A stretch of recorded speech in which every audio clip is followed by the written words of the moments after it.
இப்போ பார்த்தீங்கன்னா உங்களுக்கு நல்லா தெளிவாக தெரியும். இப்போ நமக்கு அந்த சுற்றியில் அந்த சீனரிஸ் இருக்கிற மாதிரி வச்சுட்டு நடுவில் வீடு வச்சு தான் நம்ம இது ரெடி பண்ணோம்.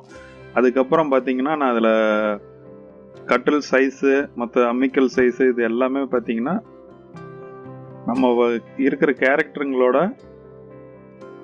உருவத்துக்கு தகுந்த மாதிரி அந்த பொருளினுடைய சைஸ் எல்லாமே ஓரளவு கரெக்ட் பண்ணி வச்சாச்சு. வீடு அதே மாதிரி இன்டீரியர்லேயே உள்ளே இருக்கிற மாதிரி தான் வச்சுருக்கிறோம். இதில் பார்த்தீங்கன்னா இப்போ இந்த ரூஃப் எல்லாமே தனித்தனி கலெக்ஷனில் போட்டாச்சு. இப்போ ரூஃபு எல்லாமே பார்த்தீங்கன்னா இது வந்து பேக் சைட் ரூஃபு. கேமராவுக்கு வந்து நம்ம உள்ளே வச்சு எடுக்கும்போது டாப் வியூவும் கொஞ்சம் தெரிஞ்சுது அப்படின்னா நமக்கு அது டிஸ்டர்பாக இருக்கும். அதனால் என்ன பண்ணிட்டேன்னா இது 2 பார்ட்டாக பிரிச்சிட்டேன். இந்த பக்கம் கேமரா இருக்கும்போது இந்த பக்கம் ஆப்போசிட் சைடு இது ரூஃப் மேலே தெரிகிற மாதிரி நமக்கு எடுத்துக்கலாம். நமக்கு கேமரா வச்சு அதை வியூ பார்க்குறதுக்கு இது நமக்கு சௌரியமாக இருக்கும். அதே மாதிரி